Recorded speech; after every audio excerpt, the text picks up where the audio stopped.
During the WuFlu, Do Comics Matter? Proudly blocked by Mundane Matt, Dan Slott, The Comic Book Hut, and Nasser. Maybe. Hollywood is done for the next 2 years. Comic books can be made safely in isolation. Most people in comics do not work well with others anyway. Most are not as crazy as Mark Waid, but they are very much thin-skinned prima donnas who will block you if you criticize them. It's weird how Comicsgate has gone full circle from calling out SJW snowflakes to acting like SJW snowflakes. I thought blacklisting and blocking was something the SJWs did. Click the links to mail me comics, art, or to support the channel. This is... I wanted to take a look at this scene real quick.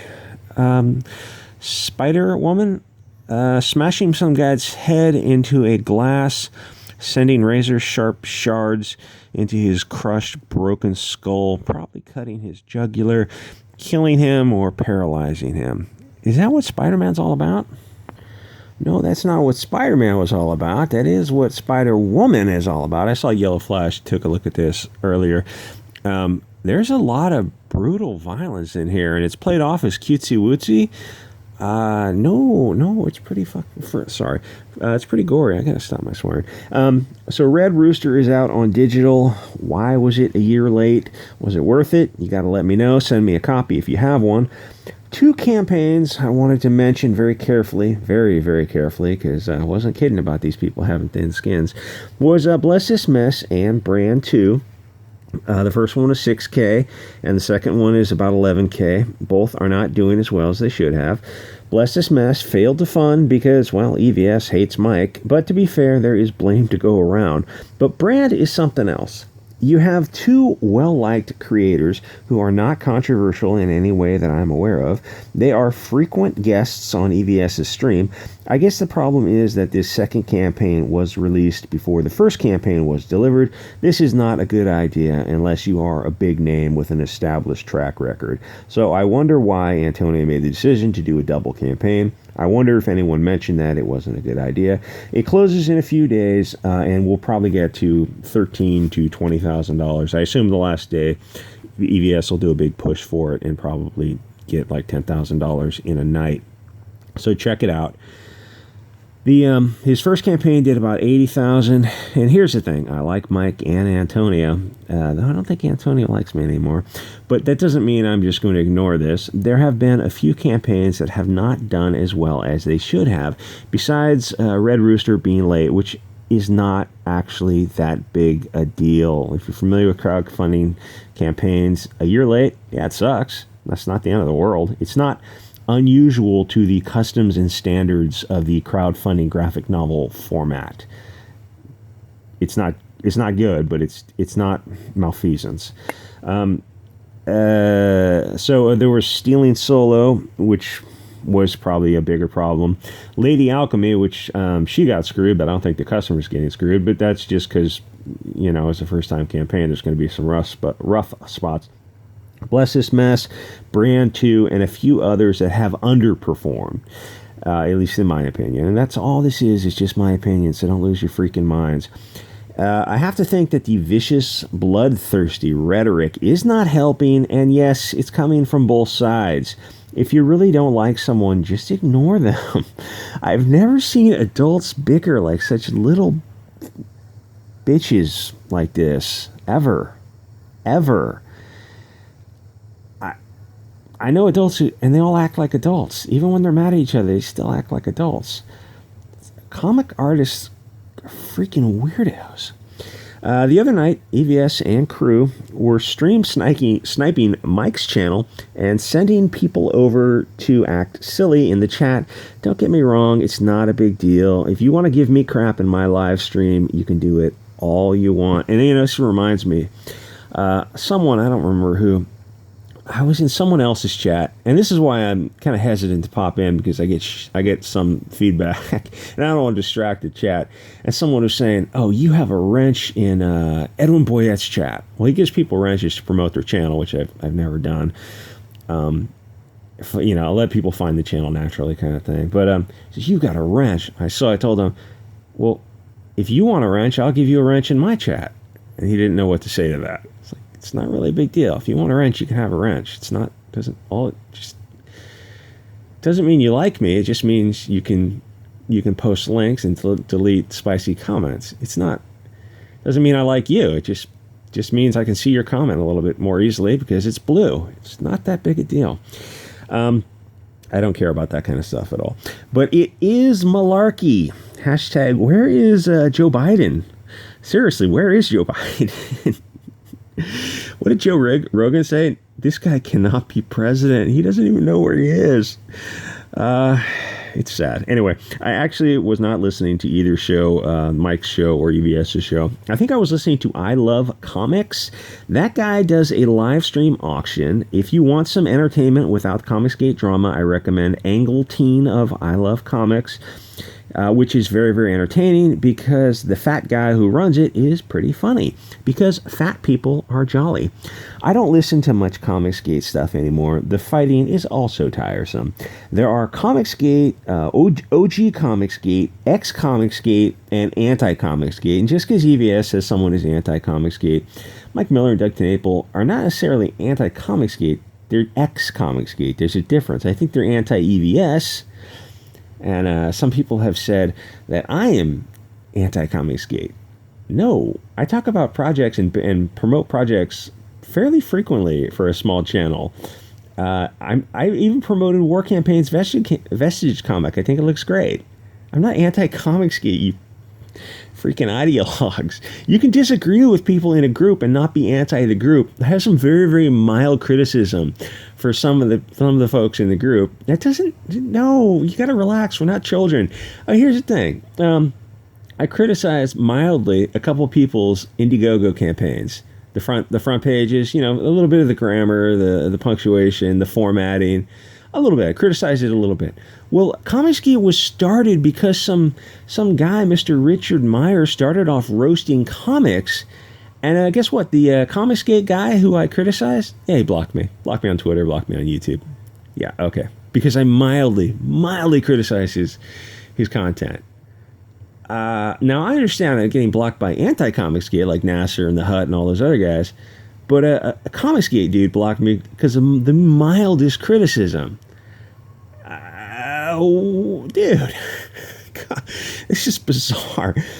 Anyway, so in the midst of and this is why I can't do live streams, because I would do, anyway. In the midst of the not Japanese sickness of love, it seems, all this seems just extra gay with a side of developmentally disabled. It's like how nobody gives a damn about pronouns and that other disabled cigarette type stuff anymore. Oh my gosh. Pronouns and safe spaces are very much an issue of the first world. When people are scared they might lose grandma, it puts everything in perspective. You will use my pronouns. How about GTFO and go F yourself? People see empty grocery stores and all of a sudden they know what real problems are. Which is funny because the people who are for this pronoun nonsense are the same people behind open borders. Because commies gonna commie. Someone sent me Cyberfrog 2 backer tracker and asked for my comments. It's at about 400,000 and projected to hit 1 to 1.5 million. But it had an unusually big first day and a sharp drop-off, which is pretty normal. There is a peak at the end, also in 3 weeks. The last night he's going to do a live stream, and I guarantee he's going to double his gross. But with the not Korean flu, things are a little different. The fact that he got 400,000 in the beginning of the bubonic plague is amazing, and it's a testament to his salesmanship and personality, and his fantastic art and pretty decent writing. I like Cyberfrog's writing, and I know a lot of people lose their freaking minds when I say that. I like the 90s Cyberfrog better, and I do think he should have got a writer for Cyberfrog 2, but it's still a solid project. You can criticize someone and be honest about their projects. It's like it's like there are a lot of 40-year-olds who are acting like 12-year-olds. Criticizing someone and then criticizing their project falsely, that means you're a liar and you're petty.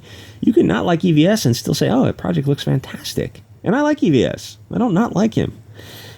Criticizing somebody, like the mildest of criticism, people think, oh, you're 100% against this. No. No, your best friends are the ones who keep it 100% with you. They don't pull punches. So I had predicted Cyberfrog would hit 2 million, but then the not Burma flu decided to start, those people decided to start eating cats, dogs, rats, bats, and baby birds. F those people. Oh no, you're istophobic. Well, you can eat rats with your buddies then. If being istophobic means not eating bugs and torturing dogs, then sign me up. F those people. If he closed the campaign tomorrow, it would be a success. I still think it's going to beat the first campaign's total, but the not Thailand flu is cooling people off a bit. Before this bat bioweapon, the economy was on fire. People had no problem buying a $25 comic and paying $10 for shipping. But now people look at that $35 and they convert it to toilet paper.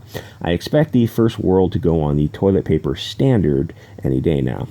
Americans are suddenly putting things in two categories: stuff you can eat or wipe with, and everything else.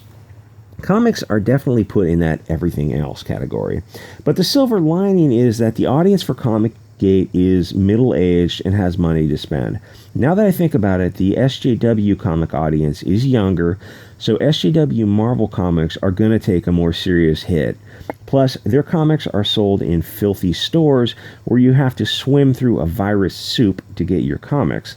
Maybe that's why Gail Simone and Mags have put some feelers out. They know that brick-and-mortar comic stores are in trouble. I was wondering, maybe it would be cleaner to just ship comics every 6 months direct to the buyer's house. Gail's half-hearted attempts to talk to Comicsgate isn't worth much. She said she would unblock Comicsgate if they got someone to ask for them. This is insane. Is your business doing so well that you can block potential customers? Will mainstream comics even survive this not Vietnamese disease? Technically, yes, they will survive as propaganda and IP farms. The business is not going to disappear. It might go completely to a digital format, and comic book stores will switch over to board games and video games. I know that they say digital sales are great, but nobody believes that. If digital sales are great, then why not go 100% digital? It's better for the environment. Reading graphic novels digitally sucks. The tablets are still too heavy and awkward. Everyone is going to be tightening their belts during this thing. Before, Cyberfrog would have hit $2 million, at least in my opinion. But when you add this on top of the Comicsgate infighting, it's probably going to cost Cyberfrog $1 million. So it's only going to make $1 million or so, which is still pretty damn good.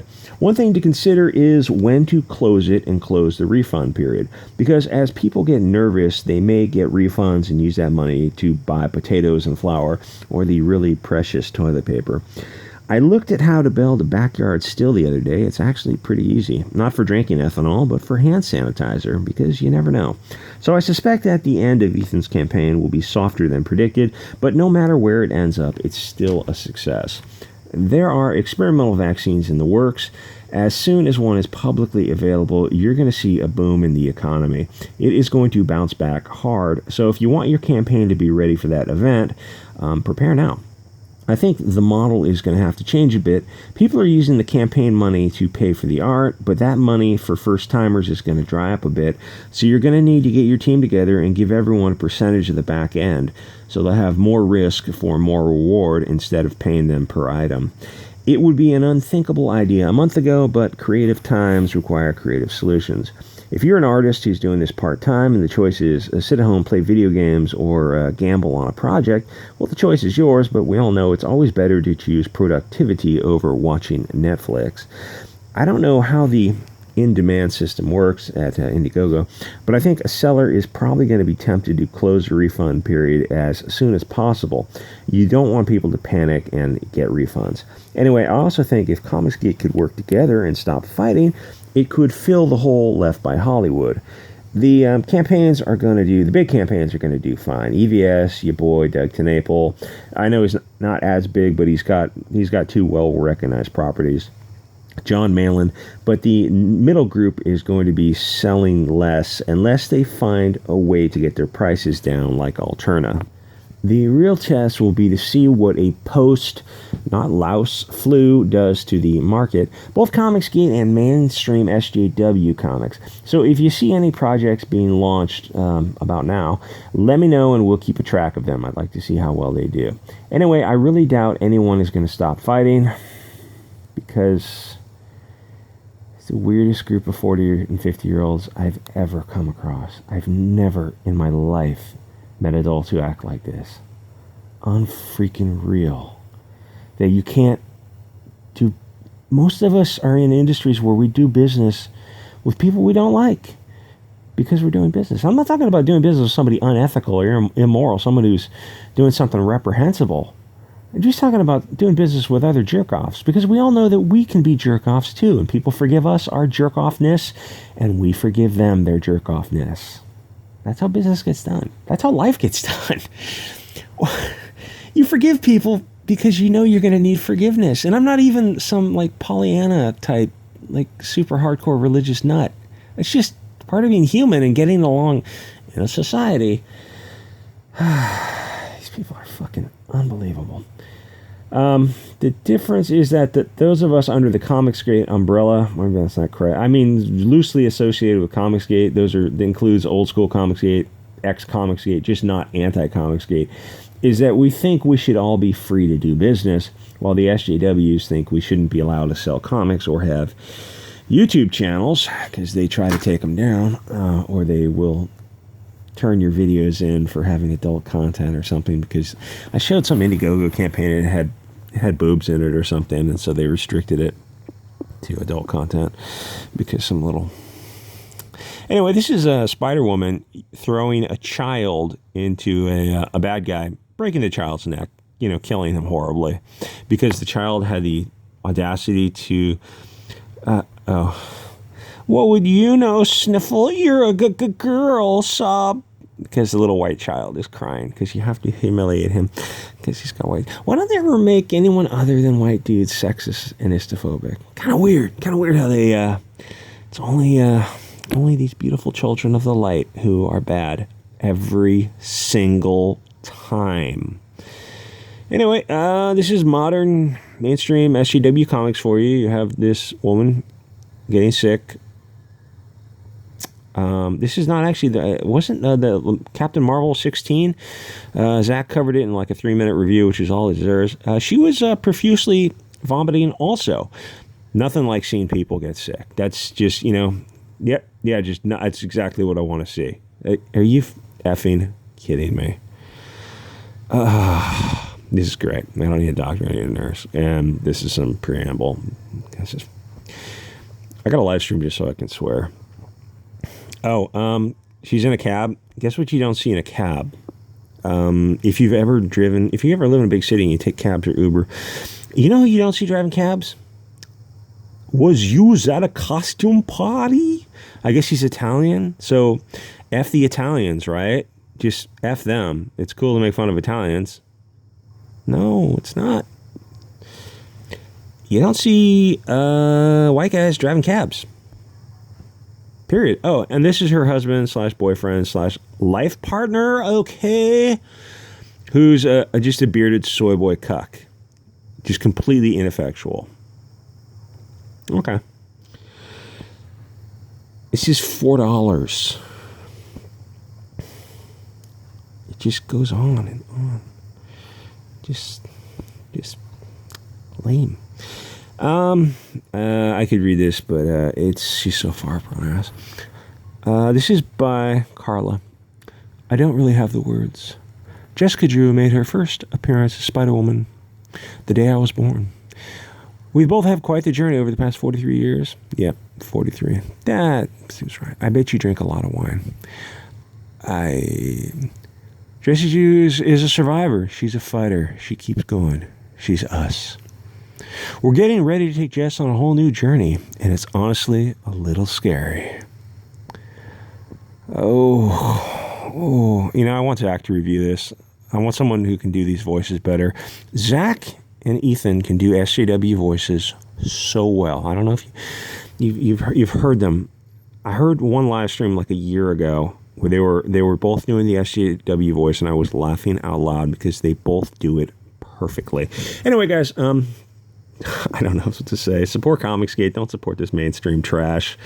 And we're Jess. We're survivors. I don't have the words. You're not that important. You're a 43-year-old cat lady. And Comicsgate is full of a bunch of 43-year-olds. Prima donnas. Just the weirdest people on earth. Anyway, stop fighting. Okay, just stop fighting.